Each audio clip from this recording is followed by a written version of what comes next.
I know that I'm quite late with the faction focus of the Thousand Sons, but they're my second army, I like them a lot, and I really wanted to share my first impressions about their faction focus before new information will come out. So let's talk about it, because uh, I was actually very worried. I mean, when they mentioned that they were going to delete completely the psychic phase, I was very worried because this army was living out of the psychic phase. It was the most important phase, and if you completely erase that phase, and with all the changes to the psychic powers, how is this army going to transition from 9th edition to 10th edition? I had a lot of doubts about that, and I have to say that for me it's quite genius what they did. I'm very happy with the army rule. I have to say that I'm not that happy with the datasheets. I'm a little bit disappointed. So let's start with the army rule. Okay, we have Thousand Sons army rule, Cabal of Sorcerers. This is not something new. This was a mechanic that already existed in 9th edition. It's just going to change. I mean, in 9th edition we will use these Cabal points to make our psychic powers more effective, enhance them, or make sure that they will work. And now it's going to change a little bit. I mean, we are going to use these Cabal points to actually manifest those psychic powers that we will use. So it's quite nice. I like this change, and I think that the transition is genius. It works the same. At the start of our command phase, we're going to count the units that we have in the battlefield, and the ones that have the specific keyword will give us these Cabal points. For a unit to give us Cabal points, it needs to be on the battlefield, and it cannot be affected by battle shock, which is quite interesting. Then we are going to count the Cabal points that we will have available for the battle round, and at the start of our next command phase, it's going to be reset to 0, which is quite interesting and makes sense. We will have to be careful about this because, of course, at the end of the game we will have less. So it's quite nice. I like this mechanic. It's very interesting. It's very Thousand Sons. So what can we do with Cabal points? I like it. I mean, we have this table with things to do, and then we have a Weaver of Fates. It's only 2 Cabal points, which is not much. It's few one. I guess this is maybe the one that you will use when you have leftover Cabal points and you want to do something. This is well, let's say that we are going to use these rituals using one psychic unit of our army. It's not bad because it's Thousand Sons. They're going to have a lot of psychers in the battlefield, so this doesn't matter. So we're going to be able to use in area reroll, save roll. So it's not the most impressive one, but yes, if we have leftover Cabal points, we're going to be able to add a little bit more of resistance to some unit, mostly Terminators, I guess. But that we will see how it goes. And then we have a Temporal Surge with 5 Cabal points, and of course, at the start of our shooting phase, we are going to be able to choose one unit to make a normal move. This is nice. It's going to give us a lot more mobility, and if we need to shoot something or do some psychic power of the unit, it's going to be nice. I like this one a lot. I think it's going to have like a lot of uses, and that's quite nice. I like it as well. Then we have Echoes from the Warp. This is the most, let's say, conditional one, because we can select this Psyker's unit as a target of a stratagem even if we already use it, and it's going to cost 0 command points. This is going to be as good as the stratagems available in the detachment.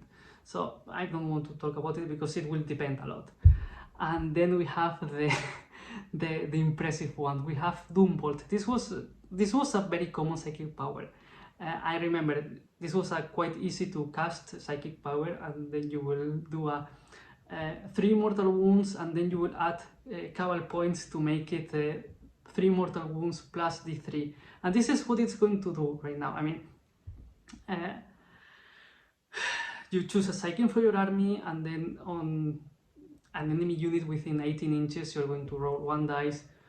You roll a 1, d3 mortal wounds. You roll from 2 to 5, it's going to be d3 plus 3 mortal wounds. And if you roll a 6, it's going to be d3 plus 6 mortal wounds. This is great. I mean, this is a really good one. I really like this one, but it's not as good as the next one. Twist of Fate, 9 Cabal points, and we are going to be able to make one unit within 18 inches to not be able to use armor saves. That's great. That's impressive, because that's quite powerful, and I really like that one a lot. So we see that they are going to steal these psychic powers, and they are going to be able to manifest them when necessary if we have enough Cabal points.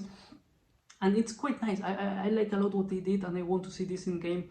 Of course, if it works kind of similar as 9th edition, we will have enough Cabal points to cast the things necessary, especially the first of the at the beginning of the battle. And as we can see, there are some units that will give us some benefits. So let's talk about right now about the data sheets.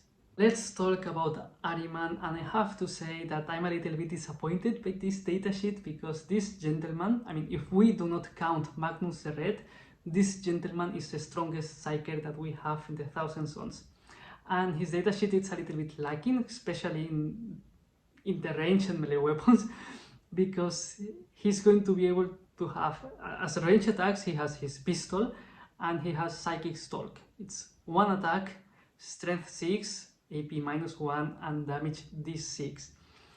And then we have the melee weapons. We have his Black Staff. It's strength 7, 5 attacks, AP -1, and damage 3. So this man, that he's the greatest Psyker, and he's going to deal more damage hitting enemies with his staff rather than with the powers that he can cast. It's kind of weird, but I guess that they want him to be more like a support character, I guess, because his abilities are great. I mean, his abilities are like perfect and amazing, and if he has a good point value, he's going to be an auto-include in every list, because first of all, he's going to Cabal of Sorcerers 3, he's going to give 3 Cabal points each turn. It's great.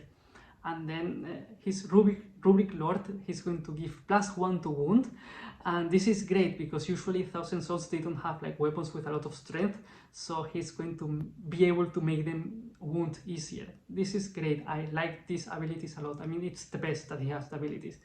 And then we have Arch Sorcerer of Singe. Once per battle, we're going to be able to cast one of the rituals for 0 Cabal points, and this is quite powerful, because especially at the end of the game, where we have less Cabal points, he's going to be able to cast something for 0 Cabal points, and of course with the usual rule, so we are not going to be able to cast the same 2 or the same twice, let's say, but it's quite powerful. I mean, his abilities are great, and I really like that part of him. We will see how it goes in game, but for now it looks very good. And now let's talk about the Rubric Marines. Rubric Marines, they look nice. I mean, I have to say that it's kind of sad that we're going to lose. They used to be immune to morale, and they are losing also the all is dust rules. But it makes sense. I mean, with the less armor penetration that will be in 10th edition, it's kind of okay that they are going to lose these rules. And of course, morale being something such of importance, it's kind of okay that they're going to lose as well, being immune to morale, because if we can see that there are armies that they are focused too much in battle shock tests or causing battle shock tests, and if you have an army that it's immune to morale, then what's the point? It will be very unfair. So I'm kind of okay with this. They have a good leadership, and they have good objective control. The weapons are still kind of nice. They are mostly losing 1 in the armor penetration. Not that bad. It's something that is happening for everyone. And I'm quite happy with the abilities that they have as well. It's kind of nice. I feel like they are encouraging you to take a lot of small units, so you will have a lot of aspiring sorcerers, and you will have more Cabal points. And I have to say that having a battle line unit that has an invulnerable save of 5+, it's quite impressive, and I like it a lot. It's not going to affect that much, especially because we have this reduction of the AP, but you know that you have it, and it's nice. It's better to have it and do not need it rather than the opposite. So I'm quite happy with the Rubric Marines. They are great, and we love them. But that's my general view. I really like the Thousand Sons in general. I cannot wait to play them in 10th edition, and if you have something to add to what I say, please let me know in the comments. If you're still here, please consider giving me a like and subscribing. Thank you very much for watching, and see you next time.